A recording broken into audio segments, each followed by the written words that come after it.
A world where bad things happen to good people. Then, when bad things actually happen to bad people, worse things happen to the good ones. The reward system for being a good person is broken. The ones that survive live mad. But that good person you still wants to restore your faith in humanity. If you can't rely on people for that, perhaps you turn to more fictional means. Fast forward, and you're overdosing on hopecore media. Perhaps it's select moments from the superhero genre, maybe some low-stakes rom-com humor, or even if it depicts people just chilling, going through life, and falling in love. Even if what's going on isn't the most exhilarating, the characters you are watching are just delightful. And of course, there's always that one character that you happen to imprint yourself on. He's just like me for real! Except cuter, and more mature, and more intelligent, and buffer, and has friends, a girlfriend, a house, a job, a personality, and don't you ever just want to skinwalk a motherfucker? You know, just kidnap them, remove their service area, tie them up, leave them in a closet, and then assume their identity?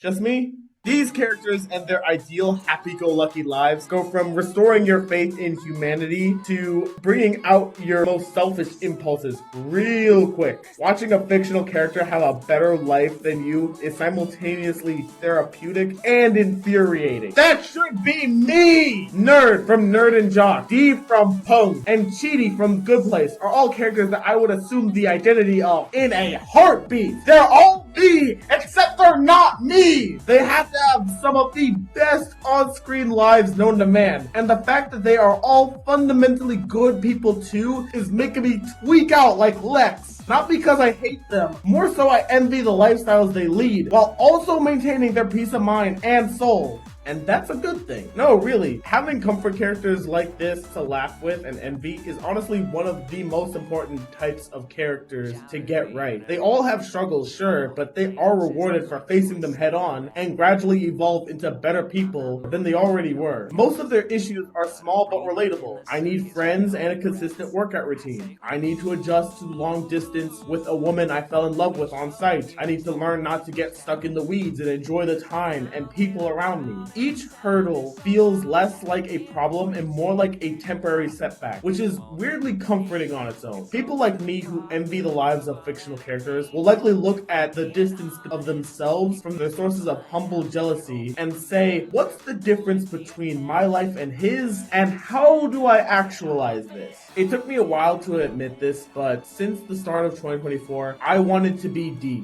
I'm not sorry, his life rules. He has a cat, rides a bike to work. His job is fulfilling. He fell in love at a library. He goes on dates, gets to brag about his girlfriend, and on top of all of that, he's shredded. Those workout shorts weren't just for the bit. He has the sleeper built from hell. I think the real draw for me was the physical interactions they would have. So peak. Speaking of sleeper builds, on top of having a golden retriever of a man as a best friend, Nerd's circle of friends keeps growing, and he pulls! I told a dear friend that I wanted to start emulating the lifestyles of these characters just to see if I could escape my rut. Let me be the first to report, I am a better man following in their footsteps, and it's legitimately improved my social life. Not only are my person-to-person interactions more meaningful, but I've looked down on myself less and less. The more I manifested the will of D in my life, the better I felt throughout the day. Although I fell off the gym cycle because of my 6 classes, 2 job schedule this semester, I spent 2 years continually at the gym every other day to see self-improvement promoted by the likes of Goku, Superman,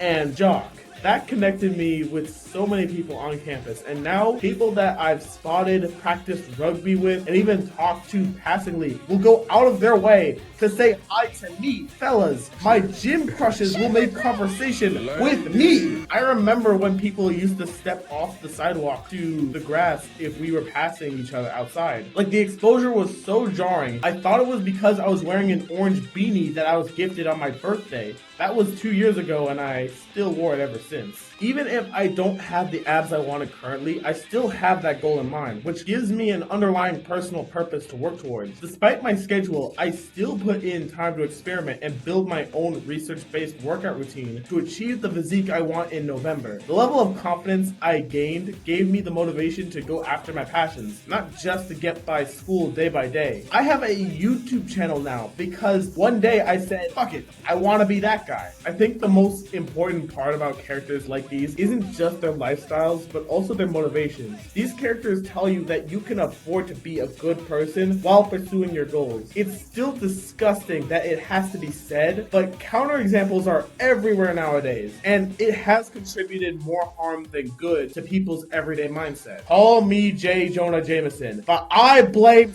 Spider-Man. Peter Parker, the most popular superhero of all time, arguably the greatest superhero of all time, and easily the most relatable superhero in the upper echelon. He simultaneously leads one of the most punishing lives of all time. He has nothing. His friends, family, and livelihood are all compromised by his alter ego. He's friendless because he is Spider-Man. He's bitchless because he is Spider-Man. He is broke because he is Spider-Man. And he goes through the most trauma-inducing torture because of that damn mantra. The decisions he makes for the greater good always hurt him the most. The start of Spider-Man 2 opens with him and Miles saving the city, and he's rewarded by losing his job as a teacher. He can't even be a teacher! Any opportunity he has gets fumbled in the end. It's never about if whatever program he is in boots him, only when. It's so ingrained in his character by now that when MCU started giving him something grander to aspire to, people hated it so much for not being Spider-Man enough. So he got erased from everyone's consciousness. Making morally correct decisions that'll hurt you in the long run makes Spider-Man an interesting character, sure. But if you're a Spider-Man fan that just so happened to have silly things like dreams and ambitions, why the hell would you be inspired by him? Your favorite superhero is beating you over the head that no good deed goes unpunished. Only be of service when it is convenient for you, lest you end up compromising the bag. Spider-Man doesn't inspire anyone to be a better person. Instead, his fans just accept that, hey, Spider-Man is a better person than me, and move the hell on. They'll never be motivated to make the same choices he'd make because they're being told the results over and over again. It's such a bad anti-message that I think it also undermines Miles' message. What the hell is the point of anyone being able to be under the mask if no one wants to be under the mask? You'd be stupid, because even if you got past the initial struggle, it never goes up for you. Look out for number one. In a similar vein, I think this is why Batman has so many modern detractors. For all his brooding, one of Batman's defining traits is his empathy. It is what signifies him as a human compared to the gods he stands among. And it's why he upholds a no-kill rule, because he holds a value without double standard and extends that empathy to his enemies. But because of the nature of comics, his empathy is never awarded, never long-term. Outside of Harley Quinn and short retirements, all of his villains stay villains, and they stay murdering people, meaning Batman contributes a net negative, even if he canonically contributes billions towards inmate reform. Gotham is never improved meaningfully with Batman, only being the difference between bad crime rates and worse crime rates. People want to say Red Hood and Punisher, who lacks empathy, are infinitely more effective, yet the only heads I see rolling are level 1 goons. The fact that a lethal Jason isn't hunting down a very alive Joker to the ends of the earth is bad writing. It's not enough that people are good, but their actions for being who they are have to amount to something, or else there's no point in trying. Superman is up in 2025, and I believe a reason why he's inspiring the most in people is because his life is never compromised long-term for being who he is. He has loving parents, a living cousin, friends, children, leadership, fame, a loyal dog, and a wife he can get freaky with. He has enemies, but sticking to his moral compass artist, has always manifested the best outcome for people involved, himself included. People need to know that being a good person does not have to stifle your own progress in life or has to punish you disproportionately. Being a good person by itself is not solace enough if you are continually gutted. Even God in the Old Testament knew proving the devil wrong about humanity was not enough of a reward for screwing over the life of a devout follower to win a wager. He was granted a long life and children that thrive. And I'm pretty sure some scholars even think that was added in by another author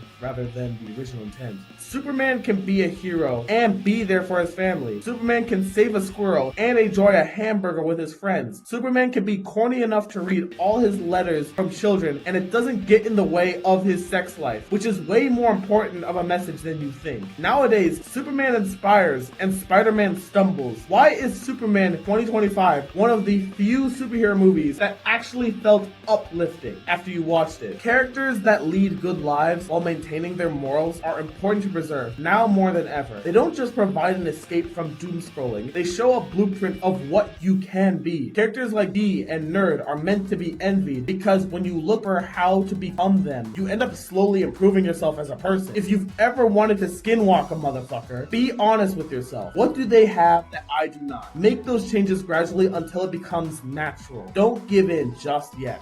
Thank you for watching. If you liked the video, why not leave a like? I'm sorry for going AWOL, but I moved back to college and everything has been demanding my attention there. I'm still working on another The Amazing Digital Circus video, and I want to get that out before episode 7 releases. But the script is now 8 pages long, so I'll have to find time to do that. If you want to be notified for when that episode drops, subscribe so you'll be the first to know. With that said, my name is Dark Dive, always spelled with the 23, but the numbers are silent. Peace.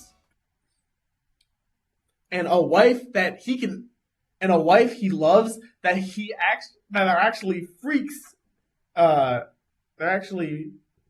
he can actually get freaky with, which low key is probably a very important message to send nowadays. That you don't have to, even if you hold innocent values, that doesn't mean you can't have that doesn't mean you can't fulfill your desires. Like, you can be a pastor in the streets and a devil in the sheets.